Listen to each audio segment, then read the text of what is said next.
step how to make hair bows for kids or adults if you're into that. And this is what they look like. And we're going to dive right in. I made this with the exact same yarn. This just happens to be like a different part of the variated section. So I'm just making a second version of this. So I started it already, so for the sake of time, we're already 9 rows deep into 10 rows. And this happens to be a pattern that I changed a little bit. Let's get a little closer so we can see. I modified this pattern to be a little bit smaller of a bow because the bow is very large and my child has a small head. But you can stick to the original pattern if you're into really big bows, or you can modify it like I did if you want something smaller. The original pattern was about, I think it was chain 21, and instead of doing that, I chained 16. And I think the original pattern had something like 18 rows, but here I'm doing 10. This happens to be the 10th row that I'm on right now. So you can see it's cotton. And I was making these for a school event called Tie-Dye Day. So this yarn I ended up purchasing at Michael's. It's I got it on sale for about $2.99 a skein. It was originally $7.99,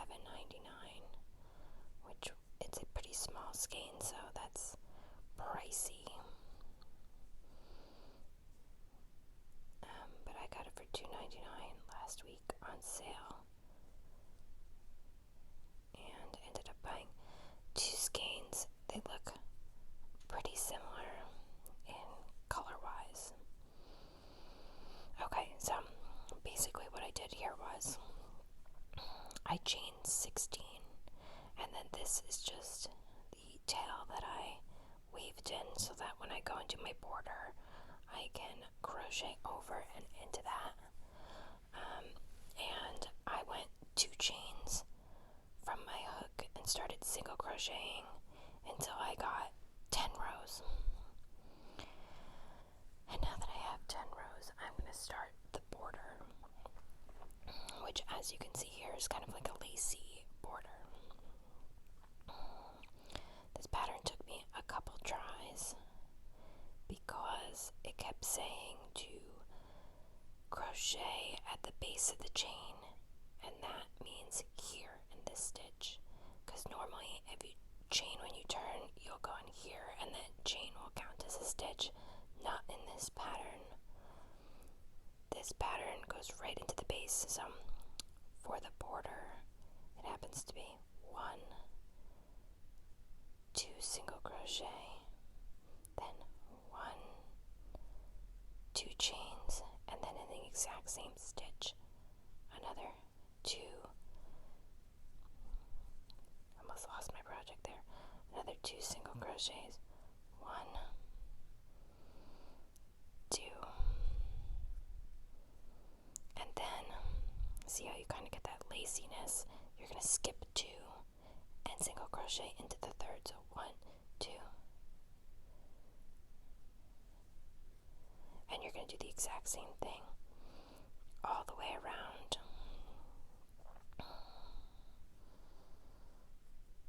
This yarn is made by Premier.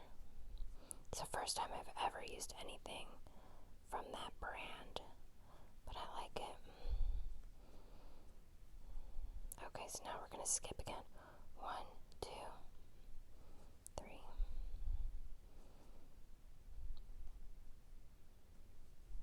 1, 2, and we're going to chain 2. 1, 2,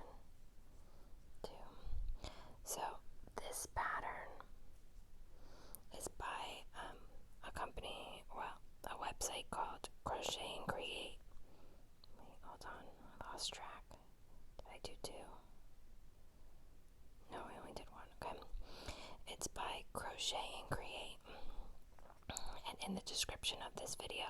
1, 2. I will link the pattern, the hook, the yarn, if I can find it, and anything else I used to make this project. So like the little hair clips that I got at Michael's, I'll link those too.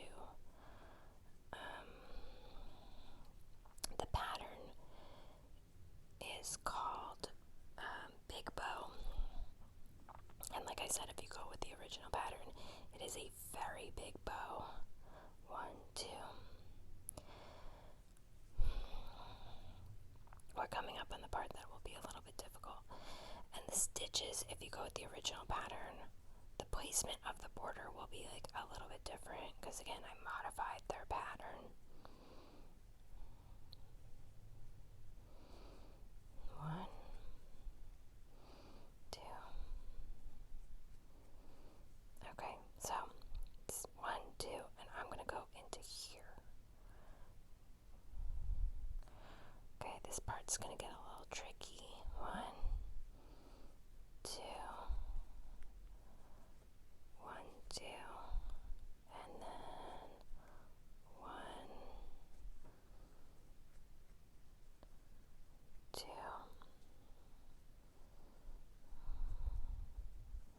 Okay, I'm gonna skip 1, 2, and go into here. You're almost gonna work like on the holes of the row, if you can understand that. It doesn't have to be perfect to look okay. 1, 2.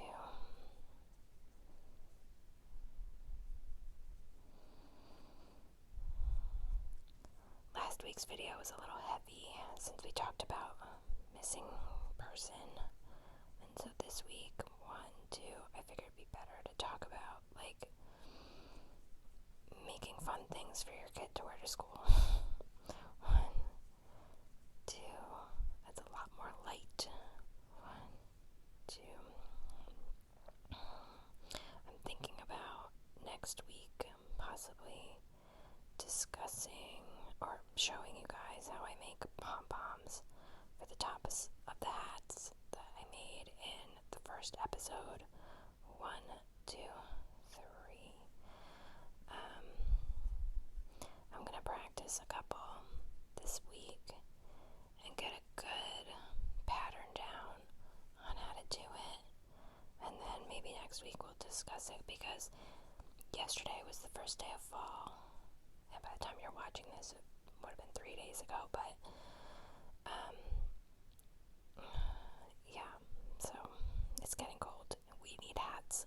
1, 2. This one's gonna be tricky too, but I think it's gonna go into here. Okay, this is where I'm gonna try to weave in my tail too, so it might get a little tricky here. 1. I like to try to weave my ends in as I'm working instead of afterwards, because I don't like the tedious going back and doing all the ends. It's too much and I never want to do it, and I just put it off. So I try to do them as I work. 1 and 2. Okay. 1, 2. I need to get underneath that tail. And then I'll go back and trim the end when I'm done. That just seems like the easiest way to go about it. Plus then it'll be in there nice and secure. 1, 2. As you can see, this pattern's pretty easy. Like, I obviously started a big chunk of it before the video, but realistically within an hour I could get one of those big bows done. 1, 2, 3. Get underneath that tail. Obviously give or take about an hour, and it might take a little longer if you're new,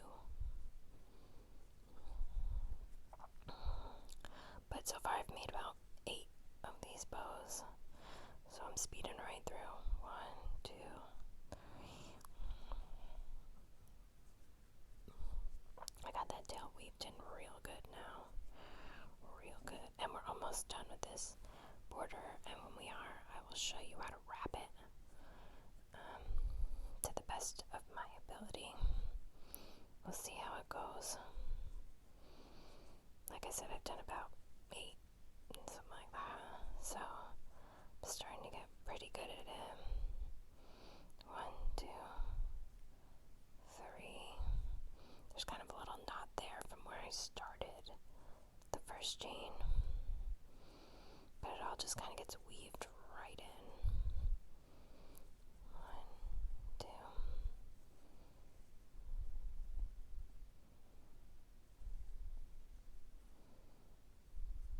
1, 2. Okay, again, now we're going to go on this side. It's going to be a little bit more difficult. 1, 2, 3.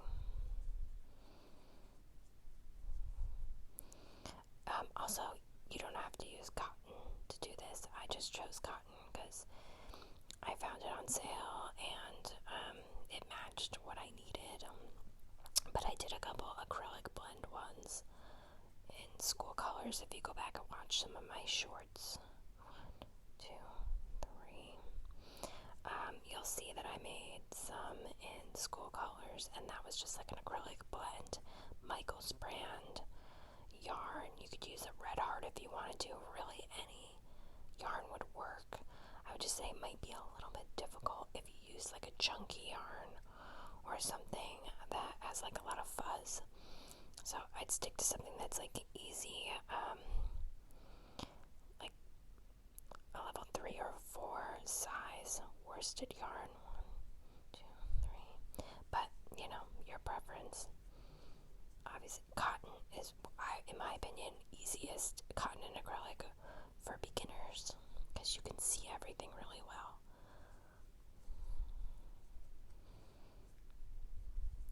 And if you're worried about being able to see really well your stitches, don't buy black.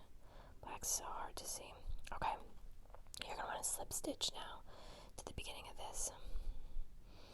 So when I end a project, pretty much any project, I like to do a couple slip stitches just to like really secure it. Oh, that's a tight stitch. As you guys already know, if you've watched any of my other videos, I stitch very tight. Okay, so now I like to pull through like that. Let me grab a scissor really quickly.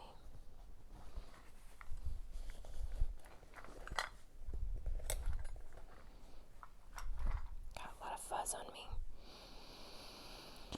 Okay, so I like a long tail because I can always go back and trim. Okay, then I just pull it really tight.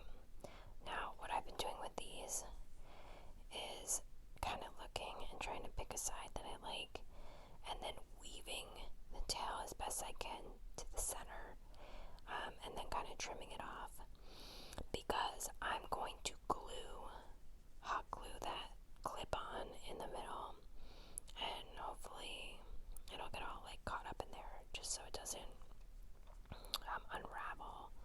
I've never really had a project unravel, but I'm always pretty paranoid about it because it would stink to work really hard on something and then just have it like unravel. The worst. So I'm just gonna try my best to weave in. I'm not great at weaving in even after doing this for like 20 years. But I'll try my best.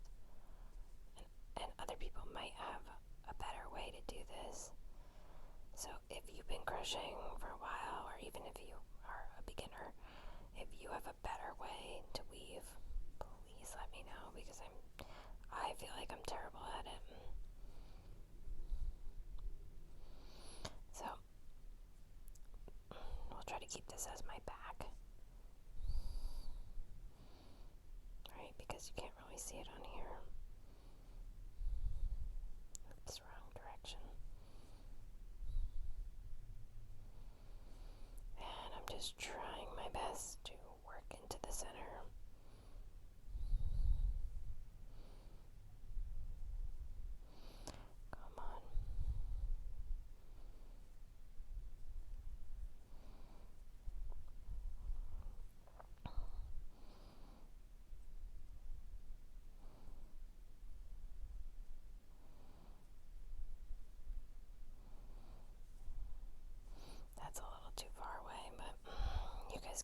honest, you guys are going to do way better at weaving than I am.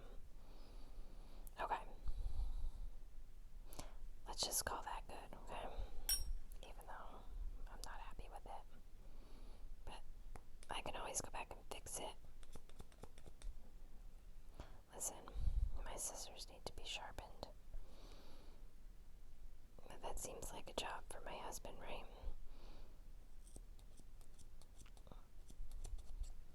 Or I might just need some new scissors.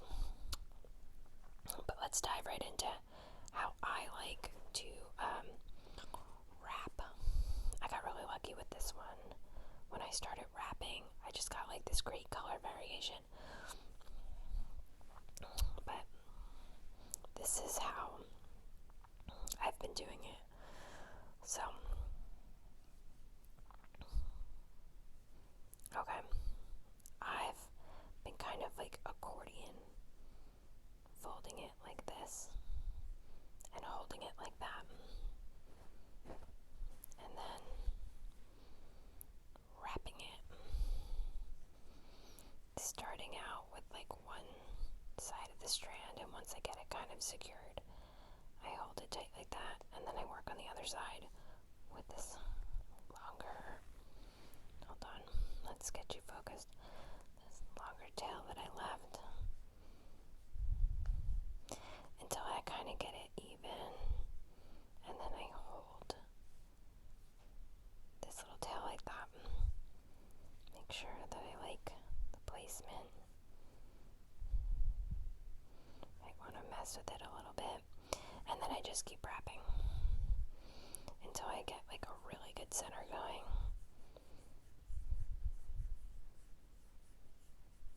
It's a satisfying sound.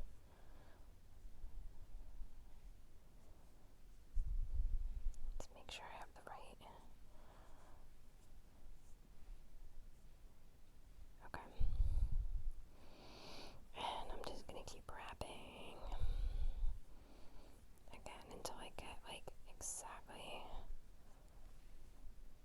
the size proportions that I like on both sides. I'm gonna pull this a little bit because it feels uneven. I think that's a little better.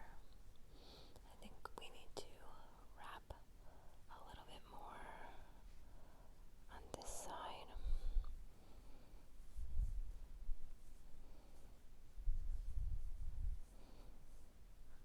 Okay. And now I'm going to trim this. Let's see if this goes. Okay, that didn't go as planned. Again, I clearly need my scissors sharpened. Okay. It's a little hard to do with one hand. And let's get this focused for you. I am going to literally just tie a knot as tight as I can. I want the knot obviously to end up in the back as best I can, because I'm going to glue it around the back area to hide that knot. I know you guys are going to do a better job than me tying that. And now, let me do just like maybe 2 more to secure it. The cotton shed all over my black pants.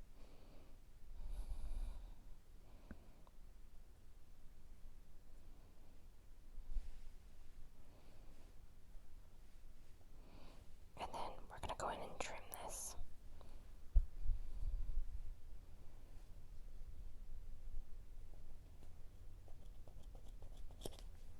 Okay. And there we go. Now, pull this back a little bit. There we go. So, here's our back. Here's our front. Again, this wrap job, not the best. I'll have to mess with it a little bit, but. And now I will go back and I will get one of these clips and I will hot glue gun use the hot glue gun to glue the clip right there.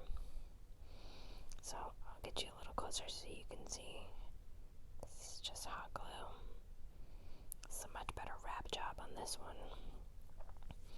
But I used the same exact hook size, but I must have gotten a little bit tighter on this one because it looks a little tinier. But this is the exact same ball of yarn, so you can see there's like a giant variation between these two, which I like.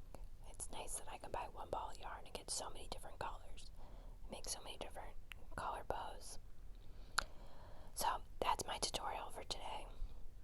Next week I think we're going to go over hat pom-poms. I'm going to make a little cardboard device to try to figure that out. And as always, if you like this video, subscribe, send it to your friends, comment, let me know what you want to see, what patterns you might want me to try,